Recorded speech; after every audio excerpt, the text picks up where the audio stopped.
I'm Ashleigh C, reporting for Kids First, and today I have the pleasure to speak with three terrific filmmakers about their documentaries included in Five, a film series following the journey of five women from five countries across the globe, each of whom has started a purpose-driven business in order to uplift and inspire their communities. Plus, these films are all female-inspired, female-directed, and female-empowered. Let's begin with Michelle Marrion, Director of Justice of the Pies. Michelle has worked with many humanitarian organizations such as the UN and UNICEF. In 2018, her work was highlighted in the 2018 Emmy and Peabody Award-winning Netflix series, When They See Us. Welcome to the show, Ms. Marrion. Hi, thanks for having me, Ashley. Well, it's great to have you. So what drew you to creating this film about Chef Broussard's business? Did you know her and her father before creating this film? Honestly, I didn't. I wasn't aware of Maya's work and her father's legacy before being asked to participate in this. But I feel like it was very serendipitous and like the universe brought us together again because although we went to the same university and we had similar paths, similar majors, we never met. And so it was nice. It was just an adventure to find out all the ways that we intersected and to be, led into her life that way. Well, it's great to see HU alumni coming back together again to create such powerful influence in the world. My next question for you is, Chef Broussard makes a point of putting a lot of love into her pies. How do you think that impacts the success of her business? Yes, Maya does put a ton of love into her work. And I don't know, I think it's just like this very intangible thing, but when people put love into what they're doing, you can just tell.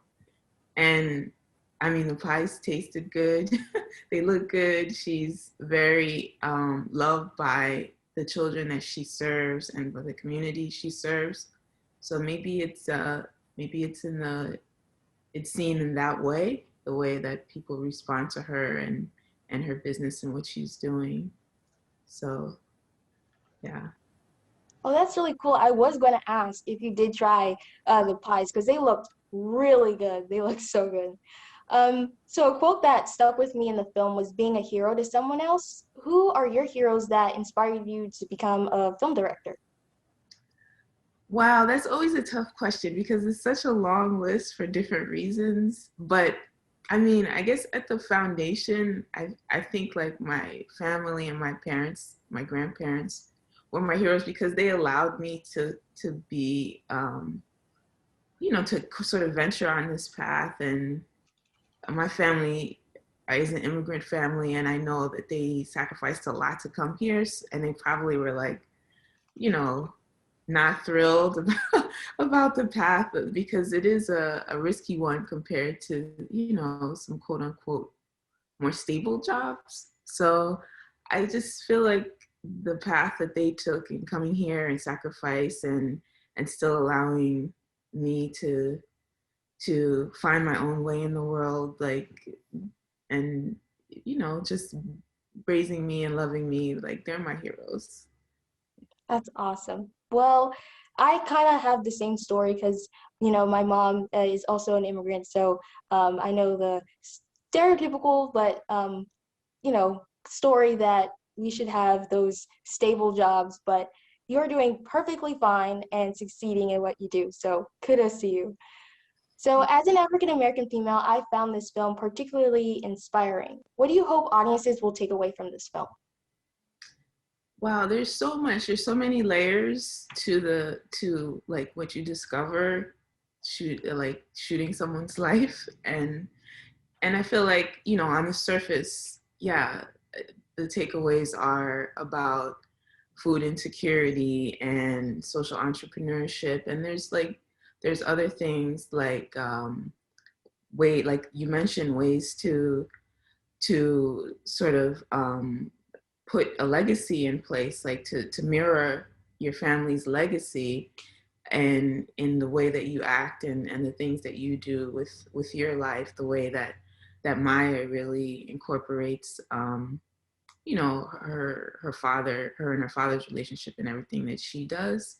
So I guess, a takeaway is that maybe you start off doing something for one reason and you find out all these other inspirations while you're on that trajectory, if that makes sense.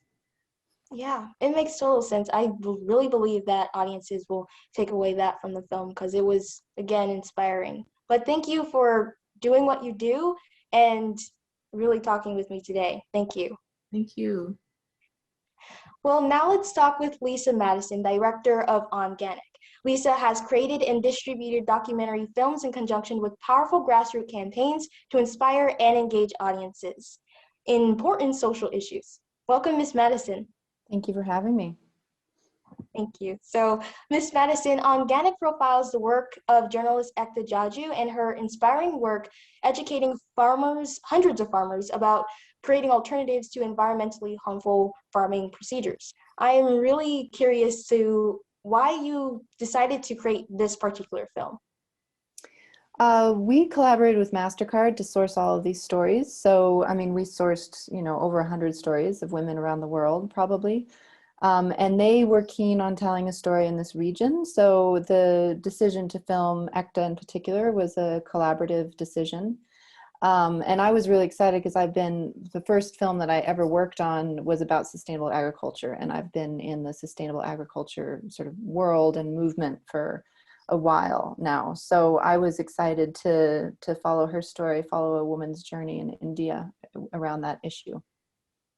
That's really interesting. That was your first film about that topic, because it seemed like it really helped with creating this film. But as a result of working on this film, has it changed the ways that you've, changed your own agricultural practices, such as consuming food and even producing food? I did try to start a garden this last year when I returned from India. So I guess maybe that was inspired by ECTA. It's pretty hard to grow things here in the desert, so it didn't go very well. But yeah, I mean, I've always been very committed to organic food and natural food. I think what was more inspiring to me from this film was to support small producers and to support female business owners more consciously. Oh, that's powerful. I'm really glad of the work that you're doing. It's really inspiring, so thank you for that. Much of this film was filmed in India. How was it like filming in India? It was so beautiful. It was really beautiful. It was really fun. Anytime you get to inject your work into a different environment, and India is so different from the United States, and I'd never been there, so it was an adventure. It was really fun. It was full of challenges, and I mean, that's part of documentary filmmaking. When you're in a different place, you sort of have to be on your feet a little bit more and think outside the box to solve problems, but that's what the fun of it is. Well, that's cool because I wouldn't know where to start if I filmed somewhere else. But my next question for you is, as a result of working on this film, Ekta explains that she is who she is because of the journey that she took. So are there any things in your own personal journey that you can relate to Ekta in any way? Yeah, I mean, I've been focused on social action film for over a decade now. So I think that journey has brought me to this place where I can really appreciate that a documentary film particularly, can be a tool for social change. So I think that, it's not a spiritual journey, it's more of an activist journey, but I think that would be sort of the parallel that I could draw to Ekta's own, belief in what she does and being very solid in her convictions. Wow. Well, I'm glad that you made the disparity between the different journeys. That was pretty cool. But my last question for you is, what do you hope audiences will take away from your film? I think that all 5 films are really an excellent example of what doing good business how that can uplift a community. And I think women in particular are really good at building businesses in a way that impact in their own ecosystem and help provide jobs or stability or whatever it may be. And I think that our capitalist society could really use that lesson to try to figure out how to do business in a way that is more uplifting and less focused on profit. Yeah. Yeah, because in the film it does go into how she said that politics were really involved in her work, which is actually quite interesting. But thank you for speaking with me. Thank you, Ashleigh. Last, we have the pleasure of speaking with Ella Mische, director of Harfa. Ella Mische is an award-winning director, actress, producer, and writer, most notably the recipient of the award 40 Under 40 Most Successful Creations in Diaspora. She has appeared on several television shows, including Saturday Night Live and the movie The Winning Season. Thank you for coming and speaking with me today, Ms. Mische. Thank you for having me. Awesome. So Irina Orlovic, the owner of Harfa, created this business in order to influence the relationship between parents and children through literature and education. What drew you to making a film about her work?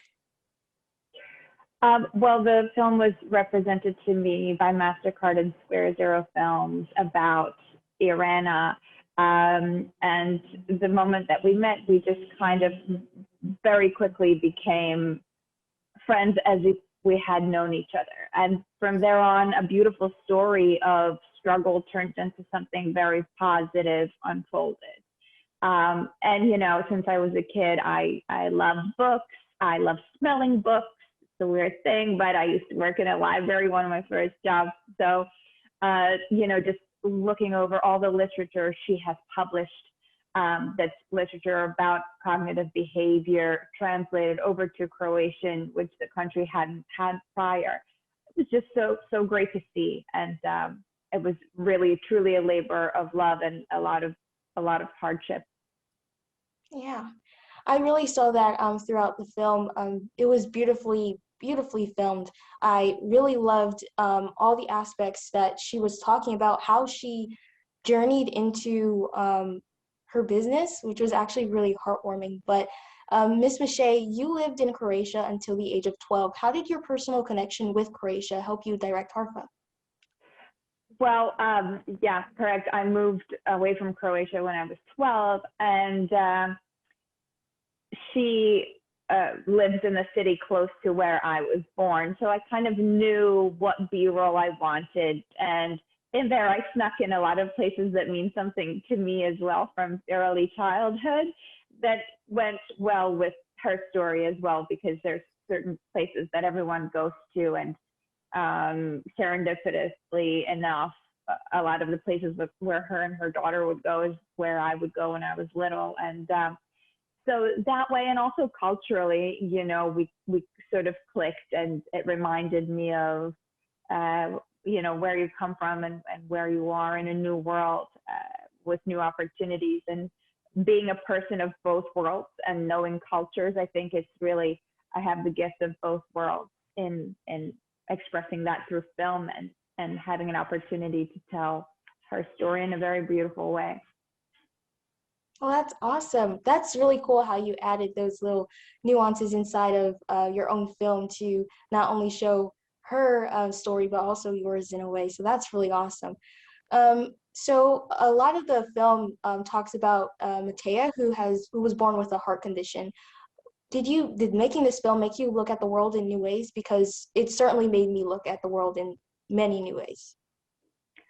Well, definitely. In prep, we made sure, you know, to be very respectful, to not just all come in with a whole camera crew right away in their home. And one of our first scenes was an interview at her house, kind of her taking us through the story that we really did with everyone there. We all thought that Matea would be kind of off to the side and shy. In the beginning, she would just observe all of us. And then she would come up to you and speak to you or communicate with you in her own way, like with hand motions, or she would just tap you on the shoulder or smile. So the most wonderful aspect was really knowing, you know, Matea's, what she had gone through and her limitations, which are not actually limitations. When you meet her, she is the sunshine of the room, as I always say, that kind of lifts everything up. and the reason why, you know, we connected in the first place. She's like a little seed of wonderful things that translated into Irana's business and us all meeting and becoming quite good friends in the end. So what is the message you hope audiences, especially women, will receive from this film? Well, the message is just that no matter how hard something is, I think the key is in resilience and working very hard, you know, and regardless if you're a man or a woman, I think it's really the focus should be on the work and having a great message. And this is such a message of resilience, of women coming together and empowering each other. I think that's the whole purpose of it. Yeah. Thank you for that. It was really powerful. And I know that women and everyone who watches your film and all 5 of the films collectively will definitely take all of your messages to heart. But it was a treat to speak with Michelle Marrion, Lisa Madison, and Ella Mische today. Look for 5, a film series following the journey of 5 women from 5 countries, premiering now on Shorts TV. I'm Ashleigh C reporting for Kids First. Be sure to like and subscribe to our channel to stay up to date with interviews just like this, as well as reviews from me and my amazing teammates. Thank you. Bye. Thank you, Ashleigh. Is going to venture into a business, we better venture into a business that has a social impact at the same time.